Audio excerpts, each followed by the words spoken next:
Do it again, Jake. Jake, come out here and show them what you got here. Dude, exactly. Nailed it. I'm Rich.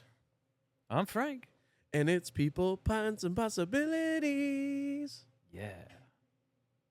Welcome to the Den in beautiful Paso Robles, California. We are at California Coast Beer Company right now. I am the Vibe Titan. Dabbler. Hanging with the Dabbler, and we have just a quick bio on this amazing guest right here. We have Mr. Leo Castillo with us. This guy right here is a 22-year Army vet. He's a parent, a husband. He's involved in the VFW. You're a post commander. Can't wait to hear it. Sounds important. And then he's also a part of the school board as well for Paso Robles Joint Unified School District. And welcome, Leo. Thanks Castillo. How are you, buddy? I'm good now. I'm excited. Dude, what's the nickname? What's Rabbit? Rabbit. So everybody, you know why we do nicknames? Nicknames is like that's what either the people who really know you know your nickname, whether you love the nickname or not. Yeah, I had it when I was a kid. It was, I was my parents' first kid, and they, were just learning everything as they went. And they'd my mom would just like let me sleep with the bottle, and that kind of ruins your teeth after a while. And so, of course, I was that stereotypical Latino with the silver caps, but my two front teeth.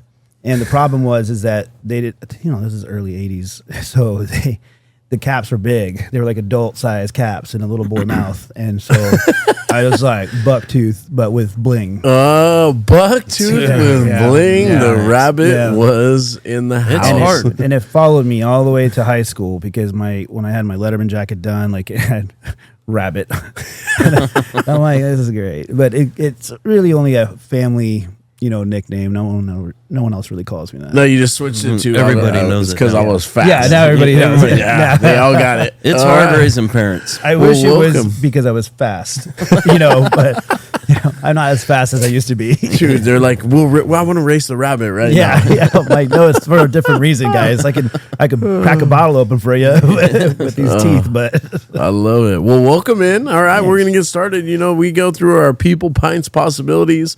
Who are you? What people shaped you, what shaped you and made you, and then what's your craft, what do you do, and then the mindset and your why ultimately. So, we love this format because a lot of people see you're involved in the school board, you're involved with the VFW, but people get a chance to get to know Leo. So let's break it down, man. Who is Leo Castillo? Not very complicated. Definitely not simple guy. Definitely not the brightest crayon in the box either. Mm-hmm. I will say, I don't know. There's been a few people I feel I couldn't. I was thinking about like who mentored me, who shaped me, who made me the person I am today. It was really difficult to narrow down one person, as you probably both can agree. But I started thinking about, growing up, I had cousins, my cousin Bobby, my cousin Oneda. They were both older than me by a year. One was older by a year. The other one was like, he was a full-grown adult, and I was like a teenager, and I thought the world of him. He was a Marine, was kind of a badass, did bodybuilding, was just cool. Yeah. Had all the ladies. I was like, I want to be like Bobby, like growing up. Was there a Thunderbird involved in this? Dude, you know it. I want to be like Bobby. Yeah, Bobby is dope. Bobby also loves Calcos because every time he comes here, he has to buy a new hat. He comes here, he fills up, gets his little crowlers to take away. He loves it here because he's been here a few times now when he comes to visit. Bobby, you're fucking cool. He's in Denver now. He's a retired Marine, and he's about to retire as a detective from the Denver PD. He teaches criminology or something. Also, he's just dope. So he's just doing Bobby stuff. Yeah, he's doing Bobby stuff. Bobbying around. Big baby Bobby. Yeah. Big baby Bobby. And then my cousin Neda, she and I went to high school together. She was like that mean older sister you never really wanted, like at all. Like, and I'm the oldest out of me and my brother, but I never had a sister, didn't want one. And she was harsh. She's like that girl that would beat up a girl for saying the wrong thing, but like straight A student, and doing all the right things, but also like don't fuck with her. Yeah, she's gnarly. And you do not want to be made an example in front of a girl like that. You will never recover. No. I'll never forget some kid, his freshman year, I was probably $115, at the time, and there was this bully guy that just didn't like freshmen, was just always picking on all the freshmen, we're just fresh meat. It's like literally the first month of school. And this girl walks by and I was eyeing her too much, I guess. Turns out it's his sister. Uh-oh. And he literally puts his hand on my neck and like basically raises me against the wall locker. And I'm like, oh my God, my best friend Sean's not even doing anything because he's a $1.05. Like he weighs 5 pounds less He's than like, me. I'm mentally with you right now. Yeah, he's like, I'm trying to pay Emotional for you. support. Yeah. You've got this. You've got prayers coming your way, homie. No, he and then out of nowhere, my cousin Oneda shows up and literally grabs him by the shoulder and throws him to the side. She's like, if you ever fuck with my cousin again, I will beat your ass. And I'm like the whole time, like gasping for breath, but also like, that was so badass, but also really embarrassed now that my girl cousin just totally defended me against this bully dude. And also, where the hell were you, Sean? Like, come on, like, where were you? No, I totally had you. Yeah. I totally Had him right where I wanted him. But I mean, those growing up in my youth, that's who I would attribute a lot to. Where'd you grow up? Southern California, a little town near Temecula called Hemet, and it is gross there. And I'm sorry if you've been there. I'm sorry if you love it there, but Hemet it's honestly what Paso was probably, 20 years ago. It sounds is what like Hemet was when I was growing up. It sounds like a place you could just stop to get a Gatorade at. It is, and now if you go Or through water. there, you don't want to stop. You don't stop. Not anymore. It's Jake just, says, it's got, no way. it's You've got- been to Hemet? Yeah, Dude, it's- that's why you need the microphone. Yeah, it's gross. It's not the best town anymore, and I never visit. So Real estate's cheap, I bet. it Yeah. sure is. Yeah. But it's a lot of Marines move there because it's close to Oceanside, and a lot of meth heads because there's meth. And I know that I read stories that whenever they had inmates exiting prison in L.A. County, they'd ship them to Hemet. Nice. They'd give them a bus ticket one way, and then they end up in Hemet. Yep. So So not that's a where you lot went of- to high school? that's where I went to high school. Not Went to a high lot of school in San income. Jacinto, but no, it's a small town, small ag town. Now it's blown up. It's probably like, I want to say it's a little bit bigger than Paso now, but it was super small when I was growing up. But I left when I was 17 Okay. for the Army. So because I wanted to, 90% of it was getting out of Hemet, and then the last percent was for getting away from my mom because she was terrifying. So Yeah. so I did that. What was terrifying about She's just not a easy person to love. didn't No, she's real hard to love. My dad's a wonderful guy. Yeah. He's a nurturer. He's loving. He has this, he speaks, he's from Mexico, has been here since 1977, but still speaks his version of English. Yeah. Which a lot of people think is adorable, but I'm annoyed by it on a regular basis because like growing up as a teenager, a lot of my friends were Caucasian, so like they'd come over and I'd say, "Dad, this is Sean." Say hi to Sean. He's like, "Oh, hey, John." I'm like, "Dad, it's Sean." Like Sean. He's like, "That's what I say, Sean." And I'm like, "Dude, it's so embarrassing." Like I'll never forget the time he fixed my Jeep Wrangler because he's a mechanic and he's great at his work. My brother's a mechanic too, and he's great at his craft. And I go, "Dad, what happened to the Jeep?" Like he's like, "I know what happened to the Jeep." I go, "What's wrong with the Jeep, Dad?" And he goes, "I fixed it. It was los boñoings." And I go, It was "What are boñoings, Dad?" And my dad's nickname is Porky. Okay. Because the only English he knew when he was a kid was bit. That's all, folks. Okay. So he has it nicknamed or tattooed on his arm and everything. So I asked my brother because he speaks Porky. I'm like, "What did Dad just say?" He's like, "Dad, say it again." He's like, "Los boñoings, they no work no más." So I fixed it. I speak it. The ball joints. You got it, man. You got it. Because he goes, los boños. He's like, "Are you trying to say ball joints, Dad?" He goes, "Yes, that's what I say." I go, "That's not what you said. You said boing yoing." And he goes, "It's because they go boing yoing yoing." Oh, no wonder. that's So, very nice. so That's it my was Porky story. entertaining. All the time. It was entertaining at your house. I can imagine. And you So- wanted, go ahead. You left your mom for a drill instructor? Yeah. Is that how that worked? I absolutely You did. did. Multiples. Mhm. Yeah, Multiple drill okay. instructors. I found it to be, They were more nurturing? when I got there and they were yelling at us and all the things, I'm like, "Oh, this is not hard." I've been yelled at like this Yeah. before. This is fine. I'm just getting exercises out of it as well. So So you turned 18 as well. in basic training. Yeah. Yeah. Wow. Did they That throw makes you a birthday party? Oh, they sure did. Yeah, Yeah, it was a real fun one. had some bruises afterwards, and they could still hit you back then. This is the time when I smiled too much. I guess that was a problem too. And you smile for photos. That's Right. You didn't have silver teeth though. No, the caps are gone. Thank God I grew out of them. Positivity is frowned upon in the United States Army. Yeah, the Army, and I'll never forget. They told us don't smile for your photos. Your platoon photo and your individual photo. You get your mug and you give it to your grandma for Christmas because I just graduated from basic training.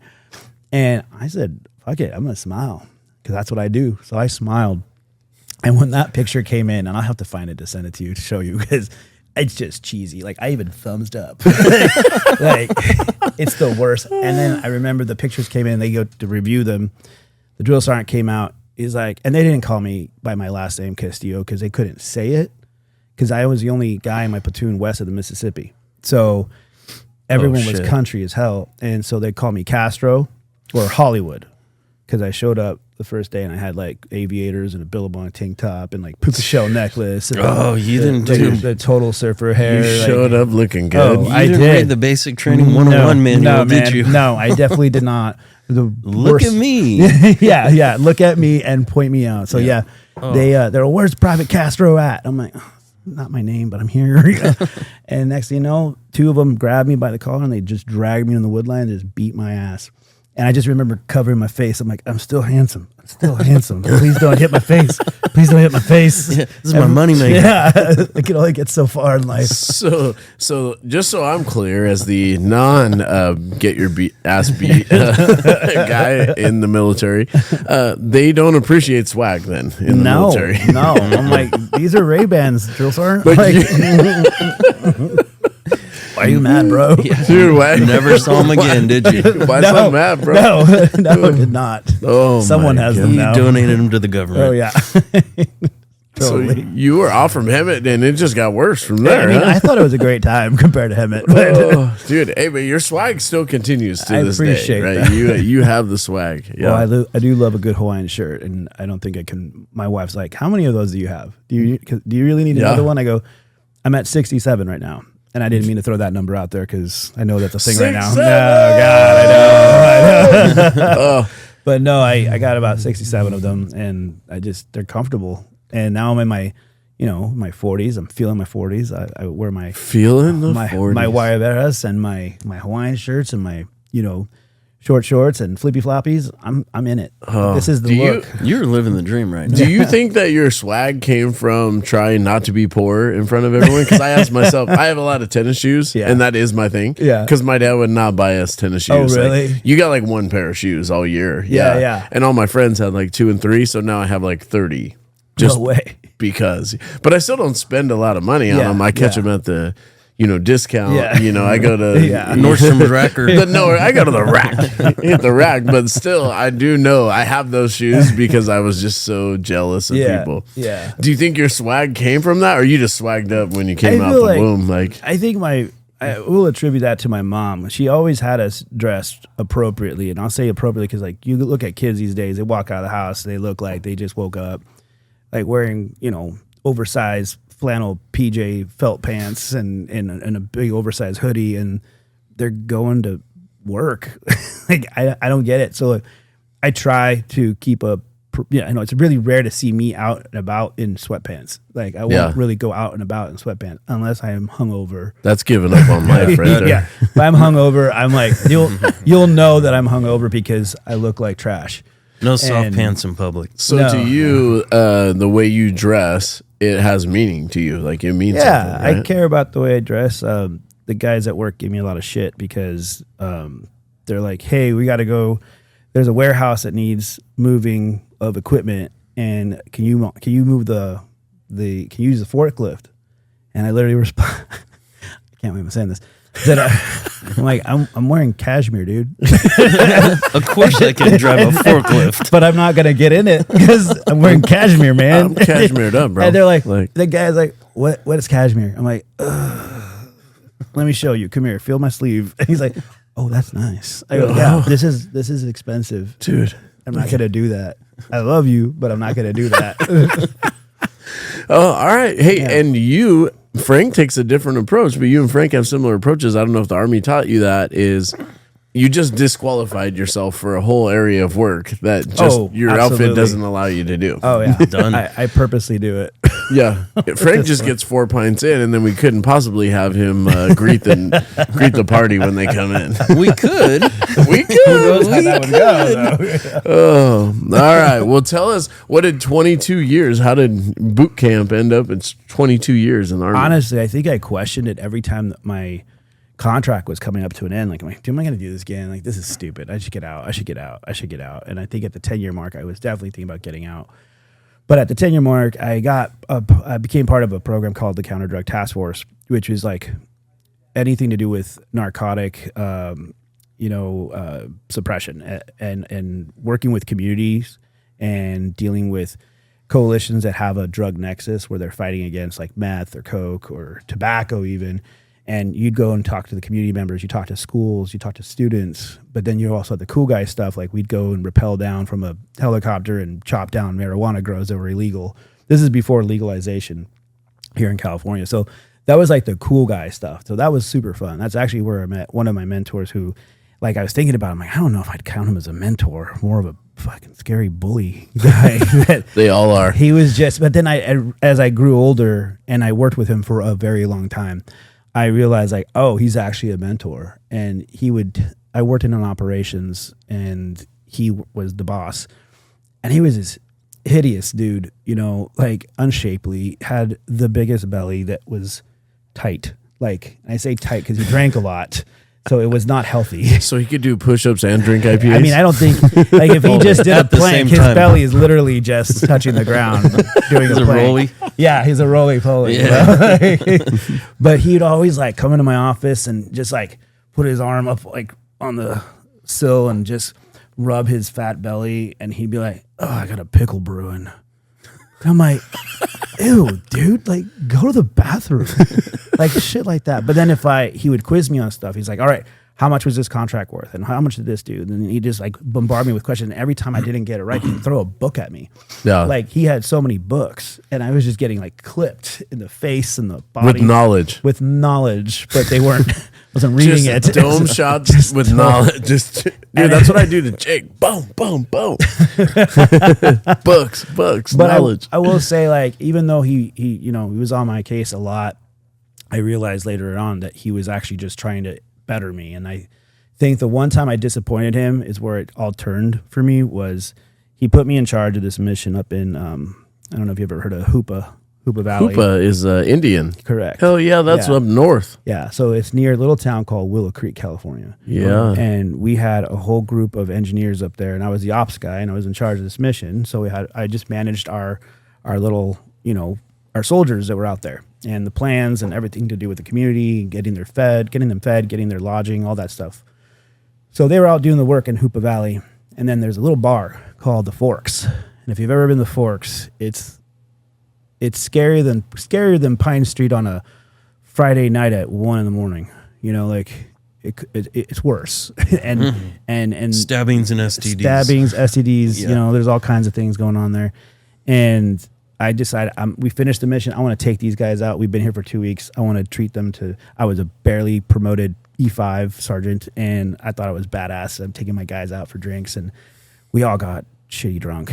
And I left the hotel. The bar. Walked across the street to the hotel, which was called the Bigfoot Motel. If you ever Google that, it's quite pleasant. Five star. If you want like bed bugs and cockroaches and things like that. So it had the scratchy comfort. Do those cost extra, or they come? Is that an upgrade, or how does that work? It's all inclusive. That's what it is. Your cashmere stayed in the car. Yeah. No cashmere at that time. I was not making enough at that time to do all that. I was trying to fake the funk at the time, I'm sure. But the problem was I got home. I don't remember coming home. And this is a pretty embarrassing story to be this open and transparent about that. But whatever. I was, young and early in my career. Anyway, I wake up in the morning and I feel like there's something on my face. And I'm not wearing any clothes, which is normal because I go to bed without clothes. Sorry if that's too graphic for anyone. But go to the bathroom, like, what's on my face? And it's like, looks like blood. Oh my God, did I bite my tongue in the middle of the night? Like, tasted it. It was ketchup. So I'm like, what the hell is this? So I go back out to the bedroom and there's like a mound, and all I could think about was that movie, that the Godfather movie where the horse's head is underneath the sheet. So like the anxiety is building in my heart, and I can feel like, what is it? What's it going to be? And I rip the sheets off, and it's an entire rotisserie chicken carcass, like completely eaten. There's no meat left, like, and it's not even in a container, Frank. Like, it was Bigfoot. It's It was Bigfoot. It's legitimately just sitting on the sheets, disgustingly greasy, just going into the sheets and the mattress, I'm sure. And then I'm like, what the hell is this? And what did I do? And how, this is an all new low, Leo. Like, this is an all new low for you. I moved the bed around, or the pillows around. I found a half-eaten corn dog and a Fanta. And I'm like, oh my God. And then Leo was hungry. I was so hungry. Someone pounds on the door. I'm like, oh my God, what time is it? It was late for formation. I was supposed to run formation. My boss, Philando, with the pickle brewing, he had driven up in the night to show up for formation to trick me or check on me.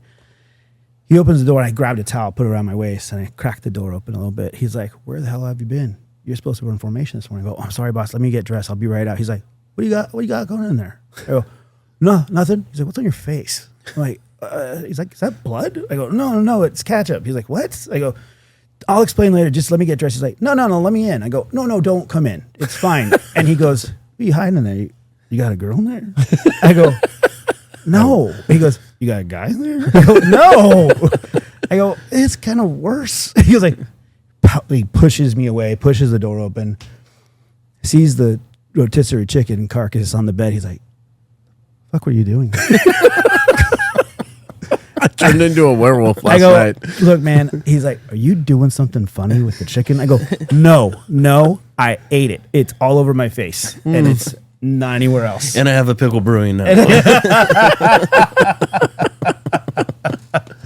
So I legit he just looks at me with sheer disgust and disappointment, and he goes, get outside. I go, roger that. I got clothes on, and he smoked the shit out of me. You know, I had to run, I had to do push-ups, I did all the things, right?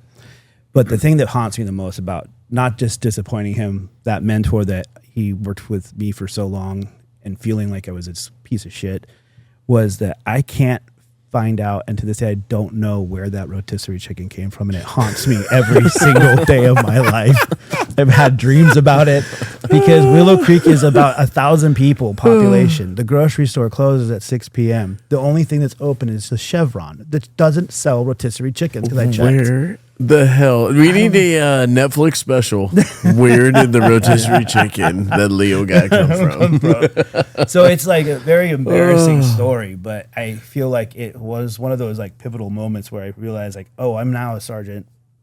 I gotta be better than that. Yeah, defining moment. Yeah. That was your low. That was my all-time that low. wasn't too bad. Yeah, you But did all even right. like as an E2, you got to be better than that. You're not wrong. You're not wrong at all. What is an E2? It's like your rank. So you're a private, which is E1. Yep. Private, second, E2. Oh, now you got a little bit of responsibility. I mean, there's still mosquito wings. A private has no rank at all. It's just like a fuzzy. Yeah. And then a private E2 would have like the little mosquito wings. There you go. And that's just Army. Sorry. You work your way up. Yeah. No, I But think it's the all world. the I same. actually love that. I think we should all just walk around with our own rank on. Yours will be all the way down, but you're asleep and you're laying. None of this is important, but I've done it all. I've talked to 8,262,000 people about who they are. Well, what if you could sum up 22 years? What did the talking about people and what did the Army teach you? You think? I feel like the best part. It taught me a lot, but I think the one thing that probably has been more suited for my life and the things that have happened to me have been resiliency. As you guys know, my son passed away 4 years ago from cancer, and I didn't know I was gonna how that would be handled, and at the time his mom and I were divorced. We had been divorced for about a year, so that was the most time I had spent with her also in about a year. So having to we were very amicable, but had to go through that. All the kids lost their parents' marriage the summer before. Then the following summer, their brother dies. So it's like I was just hoping that there wouldn't be another shitty summer coming up, and the thing that I remember after he passed, because we had 6 days with him from start to finish when we found out to when he passed. And we had to, like, I just remember, laying there with him after he passed for a good 15 to 20 minutes with his mom. And then just thinking, like, I know she's going to fall apart and that's okay. I need to go logistic right now and plan. Like, I needed to go that route. And so I went up, talked to the front desk lady, asked her, like, how do I get him home? What do I need to sign? I had to call the families, and drive us back home to tell his siblings, and he has a twin sister and a younger brother. So having to tell them in person and realizing also that I still have 2 other kids to take care of. And that's the resilience piece. That's the part where growing up, and I don't know about you guys, but death was not talked about, and nor was it like even acknowledged. If you lost an uncle or a grandparent or something, it's like, oh yeah, they died. You're not going to the funeral either. You're a child. You don't get to go to those things. We're mourning right now. Now listen to music.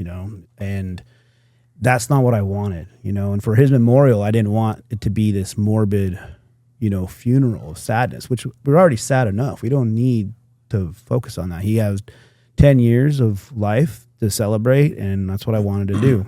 And it was a wonderful turnout. Everyone that showed up, I appreciate it. Like, there was like 600 people, 700 people there. It was impressive and so grateful for the community. And the community showed up. Paso showed up for us.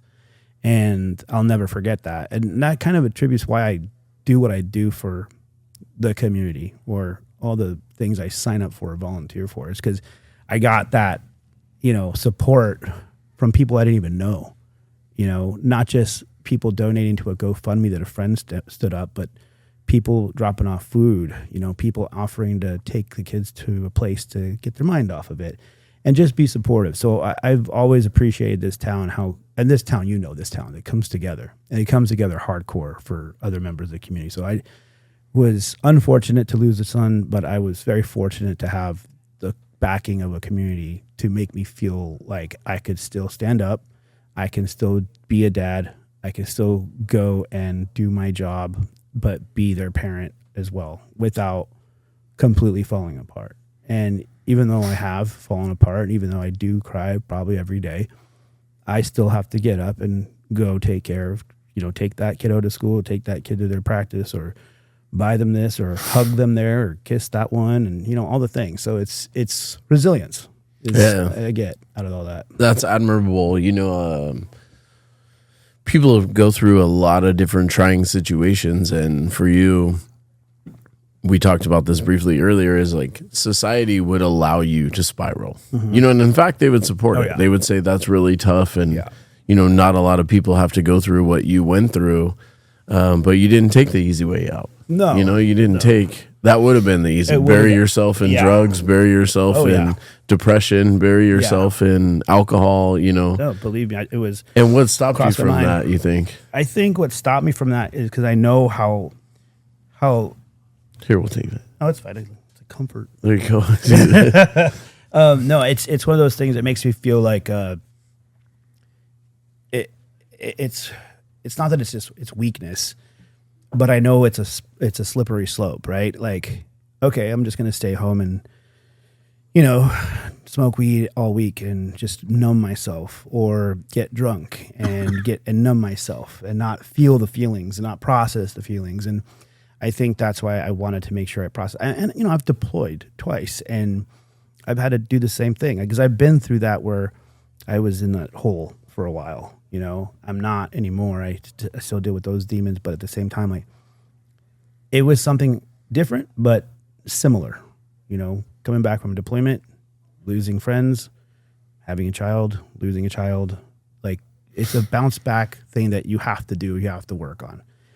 Any one of us could just keel over and pay no attention to it, but it takes work and it takes effort. And also want to just set a better example for my kids. I don't want them to think that, dad just shut down and ignored us. Like, they still have a life to live, and they still need me and want me around. So that's kind of why. What's your process for people out there, because it happens to everyone, when you do feel down or you feel like you allow yourself to have that feeling, which is normal, to feel depressed and things like that. How do you try to snap yourself out of that, or do you recognize it, I guess? Yeah, like it happened this week actually for me. Like I was just we decorated the Christmas tree and hanging up his ornaments, that was hard. And then I have a friend who has a kiddo who looks just like him when he was a kiddo. So like that just set me off. And I just remember like trying to suppress it. My wife called me out on it. And she's like, it's okay to feel this. And I'm like, no, it's fine. It's fine. I'm fine. But you're not. And, and I appreciate her for that because she does recognize, she literally could just call me out. And I don't even know it's happening. It's happening, but I don't even know it's happening. She's like, are you okay? And she'll keep asking me. I'm like, if you stop asking me, I'm fine. But then I'm like, oh, I'm not fine. And it's one of those things where I have to just let it happen, feel it, acknowledge it, recognize it. Allow yourself some wallow time, but also get back up and have a game plan. All right, I'm going to give myself today. I'm going to wake up tomorrow. I'm going to try again. And that's how I'm going to do this. But it's one of those things where you just have to acknowledge it. If you don't acknowledge it and give it some weight, then it's just going to be you suppressing it. Yeah. And I will say, people like yourself, where you're a testament to everyone, and me being so in tune to people, it's not lost on people. We don't have a chance to sit down and talk about it. But when I see you and I see you giving to the community and, there's a lot of people and we see all the work that you're doing and the way you carry yourself, it is inspiration. Even though I may not have never been through what you're going through, I have to acknowledge as somebody in the community, man, if this guy can go through this and do these things and continue to help support, there's absolutely no reason I shouldn't be able to do this, and so. Well, I think, if you can survive the leaves falling into the concrete and you got to clean those up, I don't know how you do it, man. Because it hit me so hard when I watched that video. Learning from the leaves now. Dude, you inspired me too, man. You are a military guy, so I want to say that's a great Frank technique, the transition. Absolutely. This conversation I bring leaves from my house and throw them out there. Dude, that is great idea. solid. Yeah, learning from if the you have leaves. leaves, bring them over to our parking lot. Learning from the leaves. A lot of learning going on over we there. We love you, man. You're, your openness and willingness to, have that conversation. There's a lot of parents out there who have been, people that have been through a lot of things. So, not to beat it down, but it is a testament, and I want to give you a lot of love for that. And I very much appreciate it's that. not easy, So, well, thank you. And anytime the leaves fall, you're more than welcome to come help me. I ain't coming to help. I'll come watch you blow the leaves. You want to kick those allergies out? Come hang out with him for a day. All right, one last question, because I love this just on people. Like, what did you learn? Military, all this stuff. We're gonna go to some of your new things. Yeah. Talk about building teams or just teams. Like, what do you see? What makes a good team? Shoot, anything you got. Well, I feel like I enjoy people. Like I know you guys know that about me. Like I love people. My wife she's good with people too, but she's kind of an introvert. She likes to be home. I'm like, I'm fiending. I need to go out. We need to go talk to people. Can we go to a restaurant? That's me and Martha. And yeah, and she just let's go. We're getting out. Just get takeout. Well, I'll go pick it up. I'll go talk to so-and-so there. I'm actually going to get an Uber to go get it so I can chat with him. An hour and 45 minutes later, it's home. Oh, there was one time I went to the grocery store just to go get one quick item, and I ran to the three people, and I talked to each one of them for 5 to 8 minutes. And then I was standing right in front of the store. She's in the car, and I'm talking, and I'm just jaw-jacking, just talking to this dude. And I look over, I'm like, oh, she's mad. I gotta go. I gotta go. I did it again. You did it again. But I guess it's identifying those people that complement the team. If it's your team by team, if you mean, friend group or work group or social group, it's the people that are there to pick you up when you're down or build you up, when you're feeling low about yourself, but also the people that complement you and your lifestyle and your personality. I got a really good buddy here, one of my best friends. He's insanely intense, sometimes he's too much for me, like, and I feel like I'm a lot. So like if he's too much for me, I can only imagine. I don't know what you're talking about. And I always get a little worried. I'm like, all right, so if he comes over tonight, God, who's in the room tonight? All right, I got so-and-so and so-and-so and so-and-so's wife and that one. And then like he's gonna come over. I'm like, oh, it's gonna be all right. you gotta strategize. Yeah, Frank does that. That's why he only invites me on certain occasions. There's like This is my relaxing time. I don't need a speech about it. Oh my God, I'm learning about myself today. Here we are. This is actually an intervention for you. Yeah. No, but and it's so funny because he's such a good dude and he just wants to please and he's just such a great guy. And I remember when I first brought him around my friend group and he got real weird and awkward. I go, what are you doing? He's like, I just don't want to disappoint you. I go, what are you talking about? Just fucking talk. Like, just stand there staring. Like, use your words. You talk all the time. I'm baffled at you. And he's like, I just really don't want to upset you, man. Like, I'm like, homie, just get it together. He's accustomed now. He's good. He's good. You had to ease him in. So your skill we learned is people. Yeah. Our craft is beer. You're people. And I was shy as hell as a kid. Really? Yeah, I'm shocked. Like I didn't talk very much. I would quiet. Never believe that. I know it's hard to believe, but I really was very shy. I think in high school is kind of when I started talking more and got more confident. And the Army just totally annihilated that and made me into some pompous asshole. So here we are.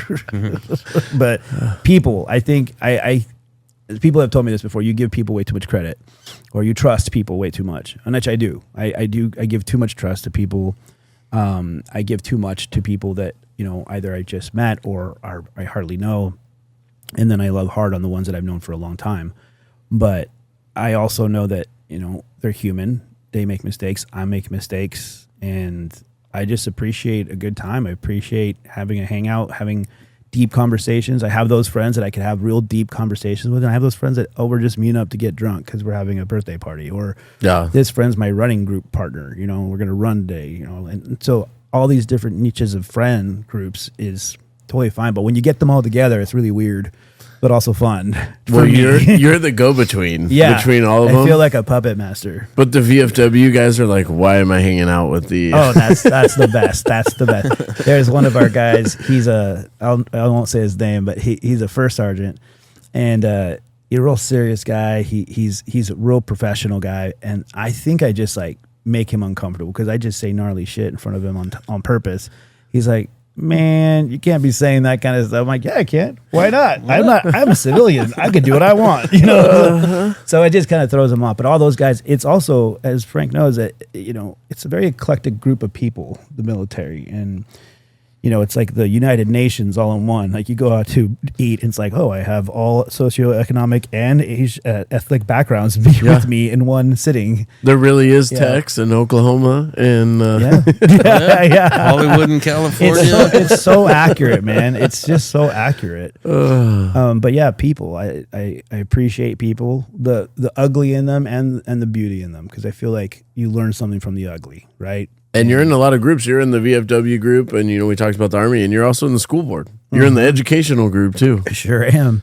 That's super fun. How does that thing work? Yeah, Frank would love to talk to you about education. I think you're a school board member. Let's talk about this. Okay. How does a guy go from there to a school board member? Well, you're gonna laugh, but I have the bucket list. Okay. And my bucket list was be a planning commissioner, be a city council member, be a school board member, and be a mayor. You just scared the shit out of Frank right now. I don't want that bucket anywhere near me. Nor that list. But again, it's like people. It's people for me, and different walks of life and different backgrounds. And yeah, there's a lot of crap. I was a planning commissioner for 2 years for Paso, and that was kind of the stepping stool for me. And then I realized, okay, like I want to run for a school board because I worked at a school for 3 years and I really enjoyed it. But I also felt like I could make more change at a higher level. And someone asked me if I would consider running, and I said, sure. And didn't know how it would go, truly, but it worked out in my favor, and I'm very fortunate. What's the process like? So you're You're just a normal dude rolling around. Somebody says, "Hey, do you want to be a board member?" And you're like, "Yeah." So it was on my bucket list, like I said. It's on the bucket list. But I was like, I'll do this when I retire out of the Army. Yeah. So then I retired out of the Army, and a couple years had gone by, and someone said, hey, you should run for school board. I go, hey, it's on my bucket list, and it's out for retirement, so I guess I could do that. Yeah. So I'm behind the power curve, so I should go. So I went and applied, and so seat opens up in your district? Yeah. Is that how it works? Yeah. So the district that I'm in wasn't a seat before I got there because that's when they finished the rezoning. The rezoning. So now we're all by districts. So we're in compliance now. We are in compliance now, at least for now. But so I submitted the paperwork at the county office, which was kind of sketchy because you think about it. It's like official documentation, right? And my address is like public knowledge and my phone number and email. I'm like, oh yeah, they want to come by your house and stake it out and see if you're there. Then I had to raise funds and put up signs and put my ugly mug on a poster in 3 different parts of town, which it was the triangle, right? Like in order to get anywhere in Paso. And there's rules. You had to see Leo. You had to see my face. Then there's rules. Like, did someone give me permission for this? Is there not permission? Like, who has permission? How many signs? You better take your damn sign down when it's over. Yeah. There was a guy I was putting up the small signs on yards, but at people's houses or like what I thought was public property. And there was a side yard that did not have any, drip line. So I thought this is just free reign. So I went ahead and put my sign there, and some guy gets out. He's like, "Get your stupid ass sign off my yard." I go, "I'm so sorry. Hi, I'm Leo. Nice to meet you." Not a fan. And he was just not a fan. I'm going, I haven't even said anything publicly yet. So how does he even know my status or my platform or anything? But just angry, bitter.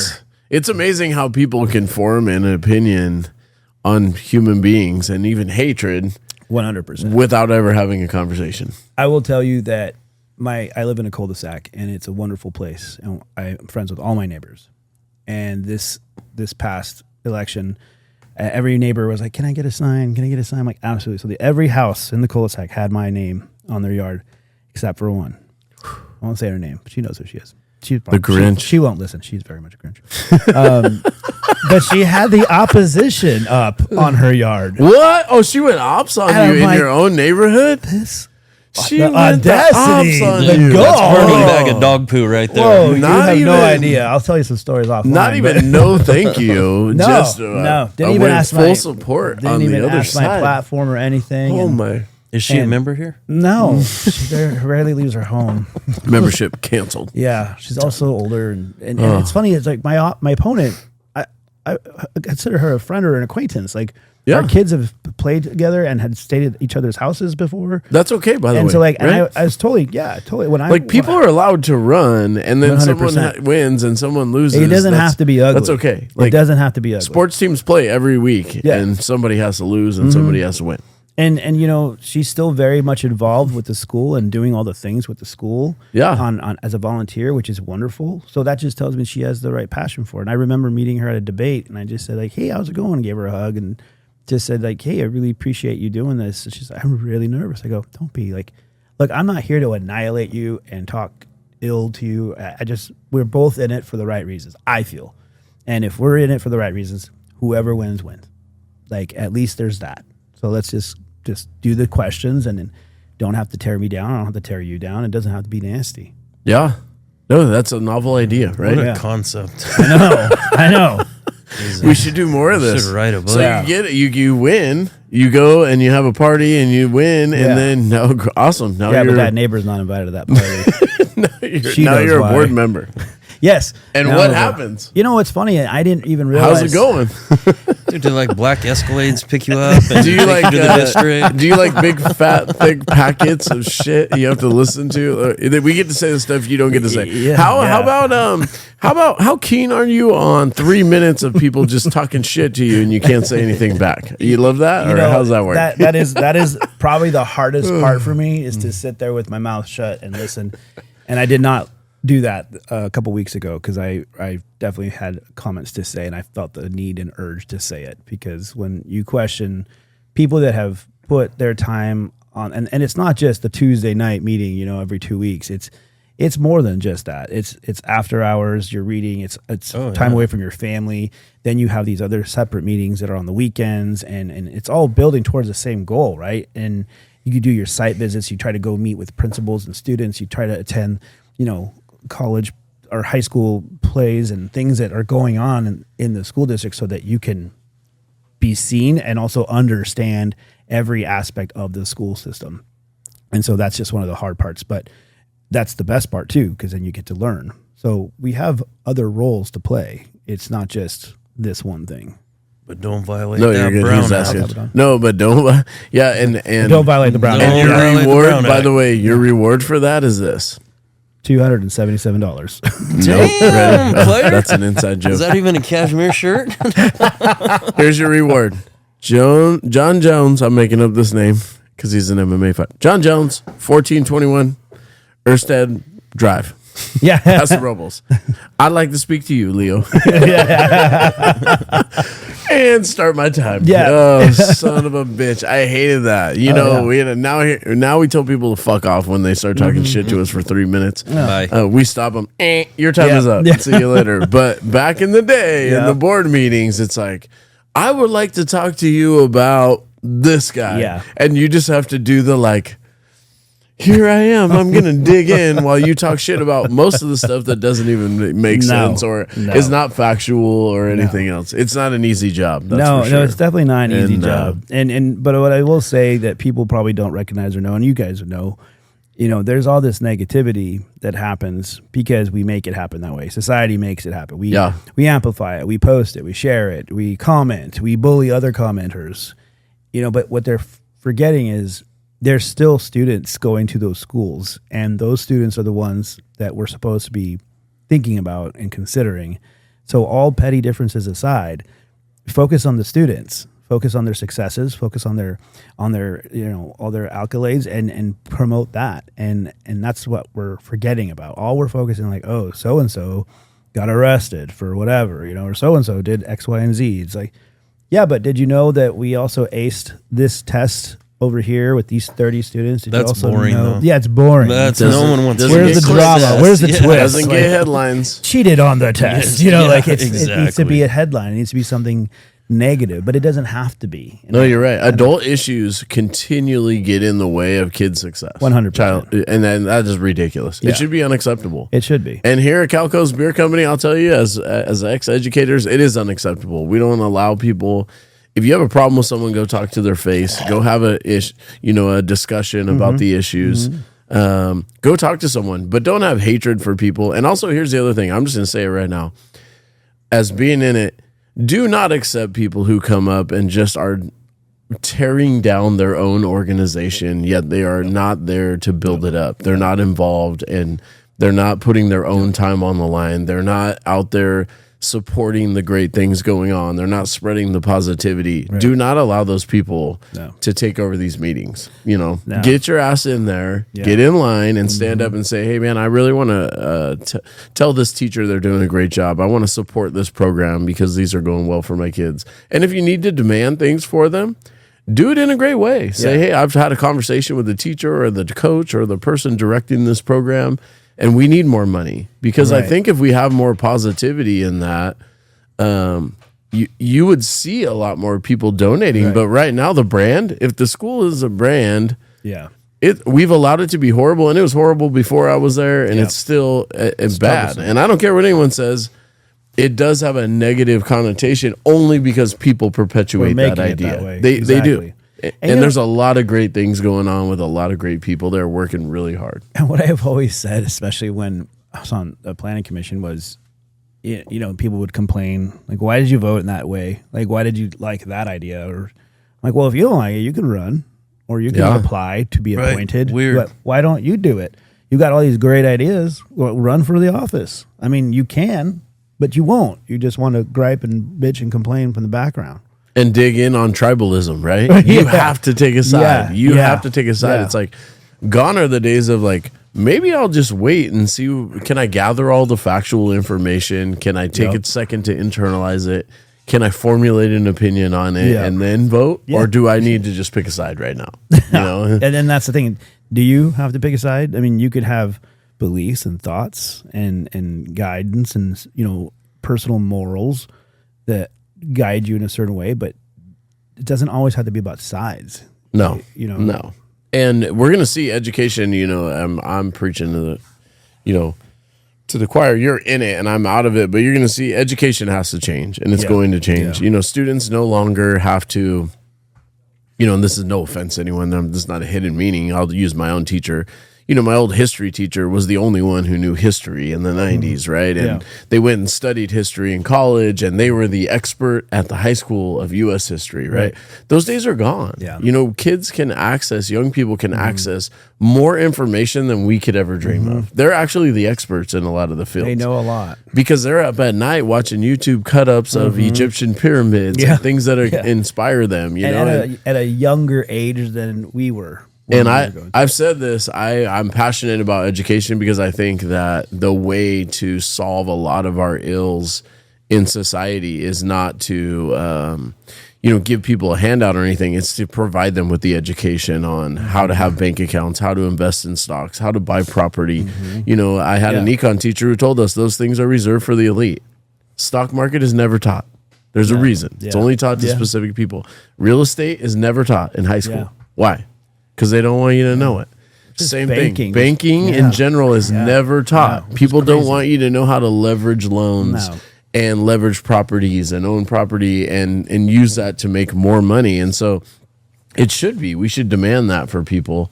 But instead, high schools right now are stuck in this old adage of like a bell rings and you have to go to class. A bell rings and you eat your lunch. Yeah. And I just don't see that being... in the future. Kids can come and go as they please and access information. What they do love is all the stuff that everybody wants to cut, which is athletics, arts, drama, music. You start going down agriculture. They need that. They need to socialize together. Absolutely. They need that. But the information is all out there. Right. Frank's girls, I bring them up like they're my own, but Soph, we love Soph. Soph's got it down. Like she don't want to go to school. Not because she's not intelligent. She's crazy intelligent. Well, and COVID impacted them. They saw what I could do and not be at school and knock it all out. And they're businesswomen. Like they're out there like creating revenue, like things that we never dreamed of. Right? They're buying things online or finding things, selling them online, making their own money using Venmo. Like we should be tapping into that stuff. So. I'm waiting for him to be rich. we gotta. Hey, this brewery's only gonna hit because they have the money to buy it from us. I know. So I'll leave it at that. That's my rant of like it's so ridiculous though that we have to go listen to the algebra teacher. No offense to the algebra teachers, but it's algebra. It's like 1 hour. Like we can get this information in a different way. And it's funny because my daughter's, she's a sophomore and she's what is that? Oh, thought it was in my head. That's a Harley. Me too for a minute. I was like, it's in my head. It sounds familiar. Dude, this is a live show. This is real. This is a working brewery. No, she's super smart, and I was never that smart, and she's like straight A+ student. She's an athlete. It's pretty incredible. And I always tell my wife, I'm like, really hopeful that she does succeed greatly because I want to be one of those really nice retirement homes, and she's going to pay for it. Right? I'm going to make her pay for it. Yeah, that's what I want. I want a community type of retirement home. Oh, this is your nightmare. Oh God, I would love. You'll be the activities director. Yeah, man. Like I'll even volunteer. Like we're doing pickleball today. Let's go for a run, guys. Short. Get off my lawn, Leo. It will be the most fun retirement home. Oh my God! Anyone who knows you would be great. I would totally rock that job. I want that job now. Anyone hiring at Crescent Village? I just want to know. I would totally do that job. So on the board, I got to ask you this, Leo. Yeah, what's up? Everyone has a cubby in front of them. A cubby. Right below. Okay. How clean is yours? Like, do you have anything in the cubby? When you say cubby, are you referring to like skeletons in the closet? No, just what's in there. Because when I would sit up there on the board, I'd walk around and look in people's cubbies. That cubby. I'm like, you're talking about my personal like issues in life? I'll just be straight and nasty about that. You talked about. Yeah. No, there ain't nothing down there, man. You don't put anything in there? Hold on, what's a cubby? What are you It's that talking open about? space where you put your feet underneath the dais.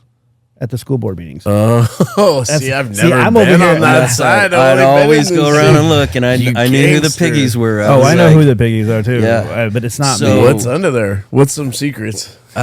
My dream was always to put a glue trap in one of them. So when they get their paperwork out. So think about it. I know there's All right. somebody on that board where I they got probably you. are I got deserving you. of a glue trap. Oh yeah, I mean I can do one maybe, but no, it's quite funny because I have my backpack and I have my computer in there, my laptop, and whatever they give me, and I just place it in, and that's it. I personally don't like to eat on the dais. I think it's rude. Yeah. And We don't like to eat in general. I know. I know. Other No, we people- don't. There's a sandwich in every pint. It's like wheat sandwich.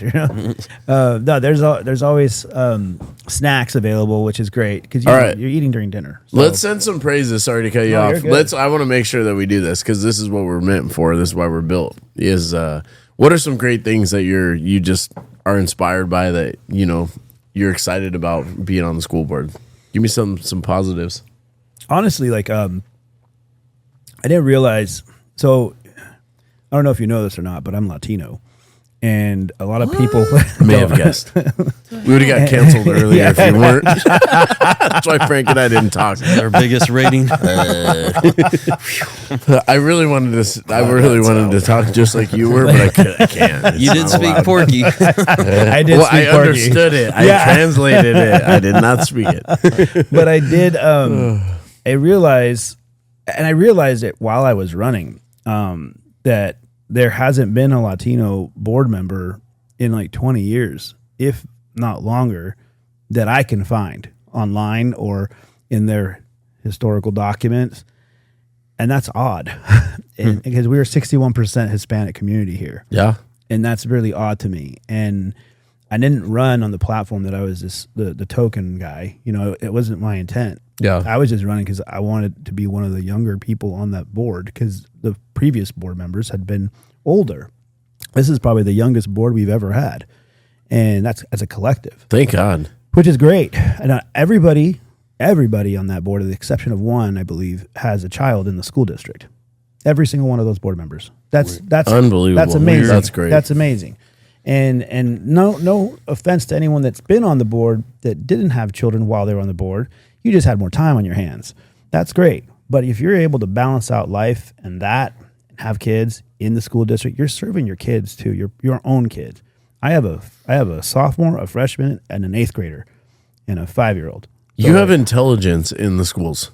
Yes, As in they're direct the inside intelligence. guy. They're truth Yes. tellers. They Yeah. know what's going on. Yeah. And by the way, it's crazy to say the kids don't lie. No. If you say to them, "Is this really an issue?" They'll tell you, "It's Yeah, not really," not an or issue. "Yep, it's a big deal." Yeah. They collectively, teenagers and are the most. They're the most truthful people, Right. If you ask them, they actually, if they feel like you care, they will tell you the truth. Right, If right. they feel like you don't give a shit, they won't give you the time of day. Right. No. And Well, and I think with that too, I saw there's this, lack of awareness, not just culturally. I think we're doing a way better job on it this past year or two, culturally being aware of the 61% Hispanic community that we serve and dialing in on that and trying to support that community a little bit more, not realizing that I'm probably going to end up being that guy. And I didn't realize I was going to be the token guy, but you're that guy. but now I'm that guy. Somebody's and gotta I'm, do I'm it, actually right? I'm very much here for it. I didn't know they would be, they would want me to even communicate with them about the issues because I didn't feel like I was A, worthy of it, or B, like respected enough for that. But now that I'm there, I've been working with the Mecha Club at the high school because they had a bunch of events, or they had an event that got canceled because of lack of sales. And I reached out to the Mecha advisor and asked her, like, what do you all need? Like, what are your plans for the year? Like, tell me what you need. And it was this, and that. And I go, I'm going to help you get those things. I want to help you get those things. I was a Mecha in high school. because I wanted to be in every club in the yearbook pictures. So Smart. if you could believe that. Ray-Bans. Ray-Bans and puka shell necklaces and surfer hair. Billabong tank tops. Who didn't want that? Dude, right? Like, it was the life. I was never in that club because I didn't have any hair. Haven't had hair in 48 years. Yeah. But you down. I really appreciated going to that club meeting and connecting with those kiddos, and like, you know, they didn't really talk to me. Like, who's this guy? But Yeah, like, they don't trust you. No, off the they don't bat, trust me which yet. is And that's which is real life. that's okay. You got to earn it. Yeah. So, you know, doing stuff to help them out, even on the back burner, even to just try to, you know, not just financially, but try to do something else, like connect them with a resource, connect them with a donation, connect them with a sponsor. And then also we have a very small, minute group of Mixteco people in our community, and they don't speak Spanish. They speak Mixteco. So it's a completely different dialect, and we don't have a lot of the translation services available. So working with them, like I just got them through the VFW, and that's not the school board, but through the VFW, we got them about 31 umbrellas donated from Walmart and some ponchos because the rainy season's coming.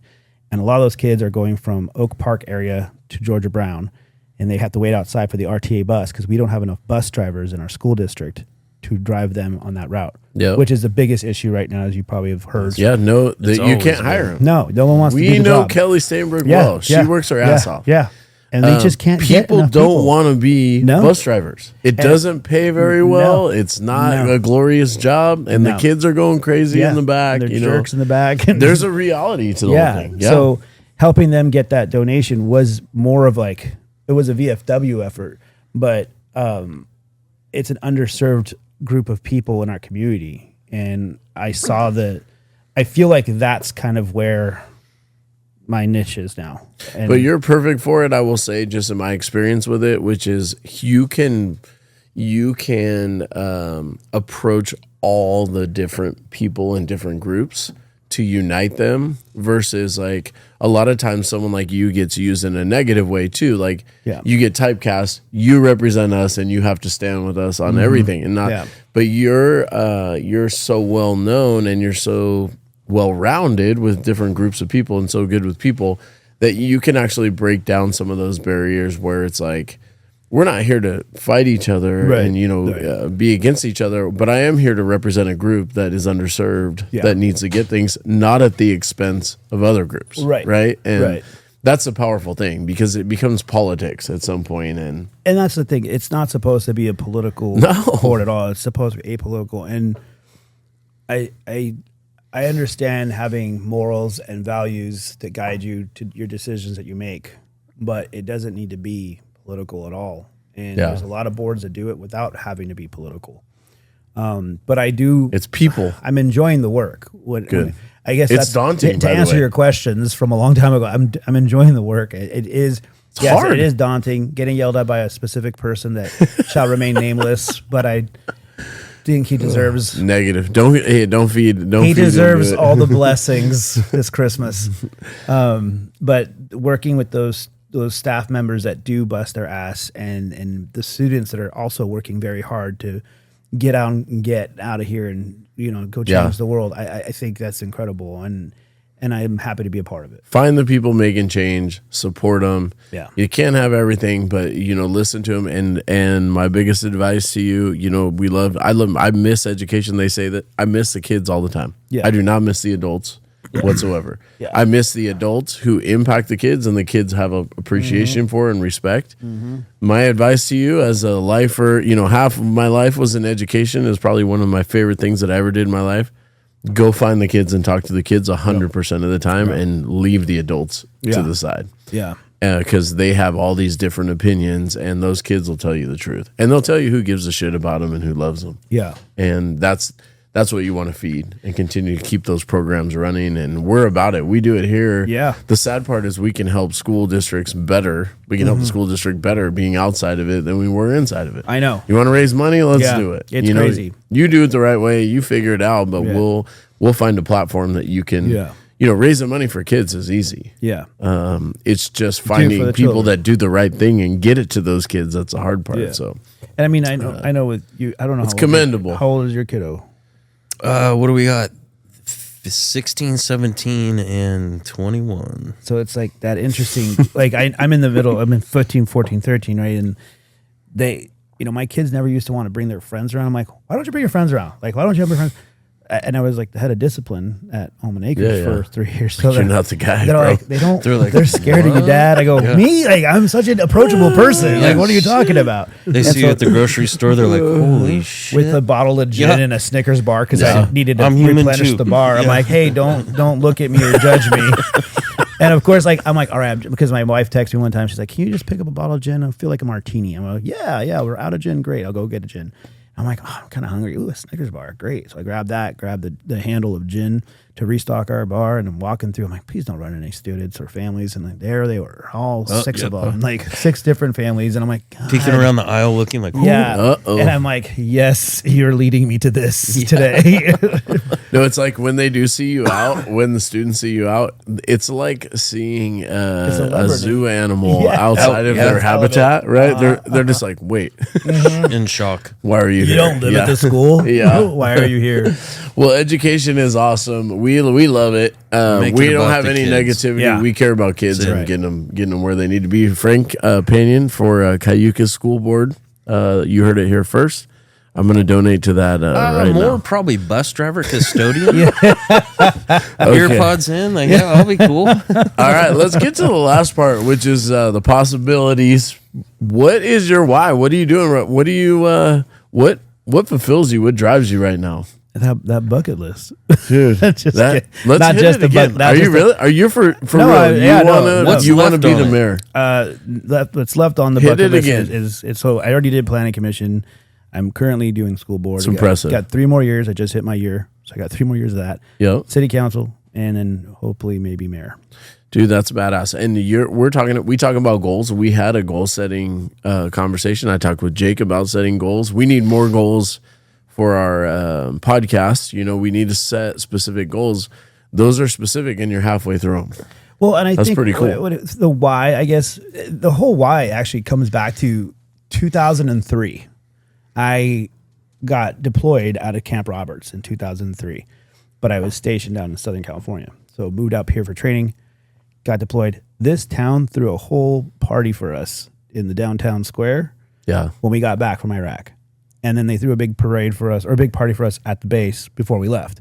They don't know us from Adam. And all 300 of us were from different parts of California, not even local. So when I saw that, and mind you, I was 20 years old.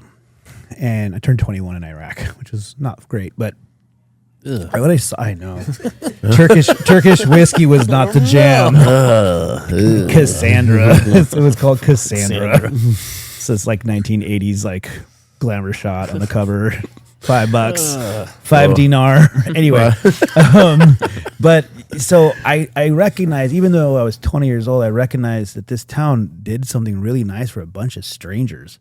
A bunch of soldiers, and that was cool. And then for years after that, I'd come up here for trainings here, check in there. And, eventually I came up here for an anniversary, and it's like, I think I could live here. Like, I want to raise my kids here. And then I got an opportunity. My boss stood up a team here in San Luis Obispo County at the Camp Slow.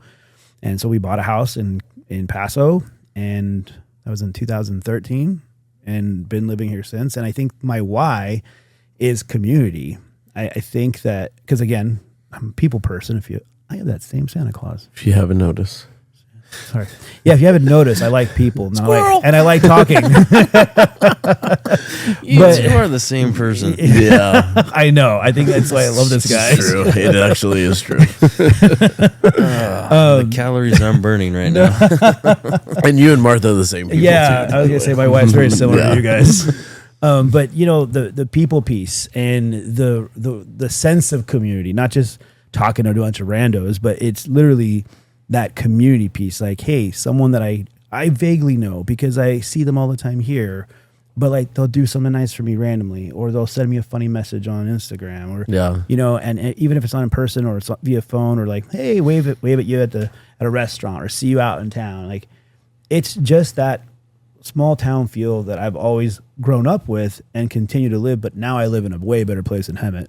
Paso chose you. Yeah, Feels that way. You've heard our saying, you don't choose Paso, Paso chooses you. Oh, I love that. Look at this right here.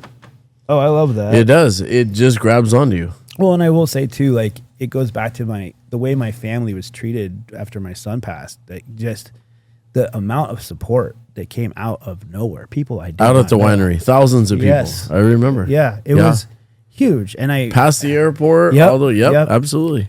And that was just insane to me. And it was wonderful. And I appreciate it. And I can tell you right now, my son Logan would have been so pissed off because he was a grumpy little boy. And he was like, we always joked when he was born, he looked like an overweight Republican carrying the weight of the world on his shoulders. He was just real wrinkly and just like bitter looking and just real mad. But like it was totally his vibe. Like he was always grouchy. Like everyone else was having a good time. He's like, I don't like that either. I'm like, what? Dude, can you just chill? Like, why are you so mad? You're so young. Like, he's so grouchy. You know, Frank's kind of grouchy. Grouchy, but Yeah. But he's but I'm not an overweight Republican. well, overweight. But at the same time, I guess the why is, you know, family and community. And in the world that we live in today, with the technology that we have today, it's very hard to find those things and have it so accessible to us in such a communal way. Like our parades, our events, our family style events, our adult style events that we do in this town. Like everything that we do in this town is so wonderfully put together. And I always tell people, don't move here. Just stay where you're at. This is great. That means you're a real local. Yeah, right. Like, just come and stay for the weekend. Yeah. Spend your money. Spend your money. Get the fuck out. Spend your money, but you got to go. You got to go. Go back to the Bay. Go back to LA. No, you're right. And Paso chooses you, and just that gratitude for being in a great place. And you know, the only answer to that is to help make it better. You know. Yeah, and I think that comes with service, right? I think like, you know, everyone that complains at board meetings or any board meeting for that matter, whether they're 3 minutes, whether it's city council or the school district, then what are you doing to change? Yeah. What are you doing in your community to make change happen? Have you done anything? Have you done anything for any group in this community to make change?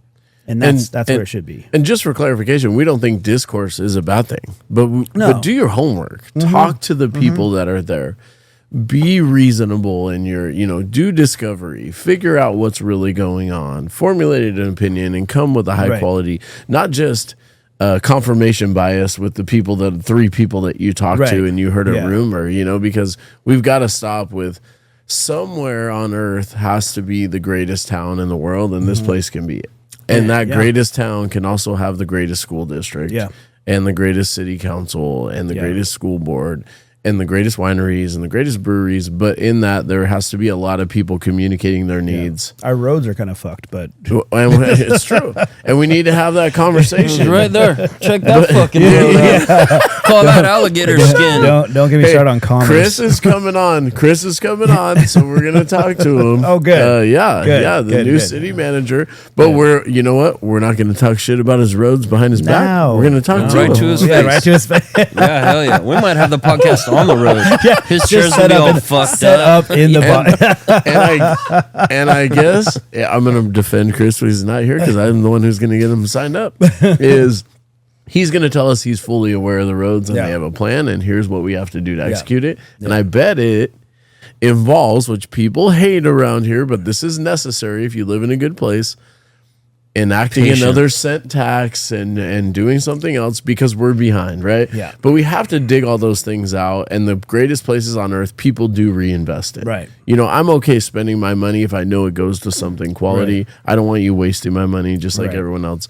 But I do know that there comes with living in a great place, there does come some sort of effort on my part. Absolutely. Whether it's financial, whether it's being involved, those things, and I need to go get those answers from somebody. Yeah. So No, for sure. all right. Well, shit. Frank gets the last question.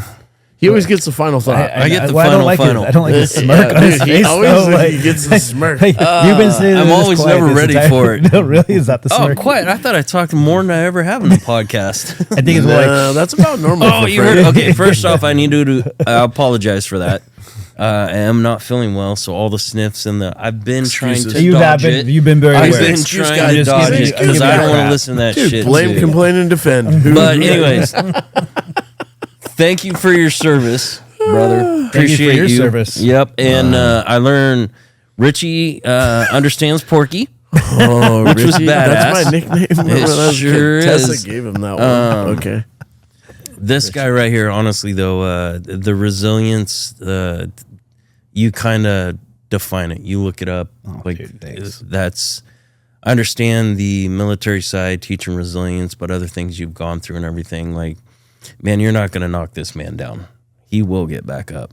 So that's the kind of leaders we talk about. Leadership. You hold all the traits. Thanks, dude. And you dress nice and you're good looking. On Which top is of that. shit, man. You're the whole fucking package. Your bucket list is She's pissing me questionable off. for me. Yeah, Martha But- loves his sweaters and all that Yeah. shit. I don't have any of that. in my Pull closet. over. She No, my it's a sweater. cardigan. It's a cardigan. It's It's a cardigan. It's not a sweater. Come on, guy. Listen. But anyways, in your love, I mean, Paso truly is a wholesome, patriotic town, Yeah. and our desire to keep it like that.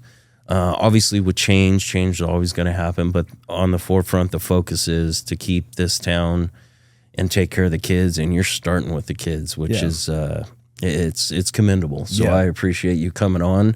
I apologize, Rich talks so much and I listen so much, but other than that, it wouldn't be a show is if the you were dynamic, running though. it. This Here you that's go. true. Hold on. It'd be the shortest There you podcast go. ever. Appreciate you, Cheers, Leo. brother. You ever need anything, let us know. Oh, yeah. Appreciate you.